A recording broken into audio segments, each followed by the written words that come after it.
কাজগুলো করছি সেই ষান্মাসিকের একটা ট্রান্সক্রিপ্ট আমাদের আলাদা তৈরি হবে। আমরা দেই নাই ওখানে একটা ট্রান্সক্রিপ্ট, এমনি একটা দিছি না হাতে লিখে, এখন সেটা অ্যাপসের মাধ্যমে তৈরি হবে।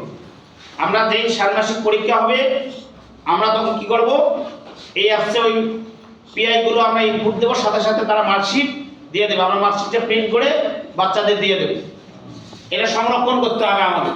এরপরে চলমান মূল্যায়ন বা শিক্ষণকালীন মূল্যায়ন, কন্টিনিউয়াস অ্যাসেসমেন্ট, এই শিক্ষণকালীন মূল্যায়নের রেকর্ডগুলো আমরা সংরক্ষণ করব। যেটা আমরা বললাম যে আমরা সারা বছরে প্রত্যেকটা সাবজেক্টে বেশ কয়েকটা করে আমরা শিক্ষণকালীন মূল্যায়ন সংরক্ষণ করব।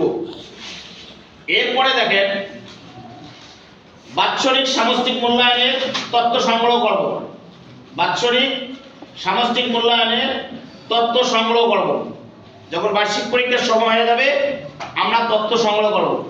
করার পরে দেখেন সব কিছু মিলে শেষে গিয়ে একটা কি হবে, শিক্ষণকালীন মূল্যায়ন। শিক্ষণকালীন মূল্যায়নটা কি, সারা বছরে একটা মূল্যায়ন হচ্ছে না আমাদের, সাথে ষান্মাসিক একটা মূল্যায়ন করা আছে না? আচ্ছা। এরপরে একই সাথে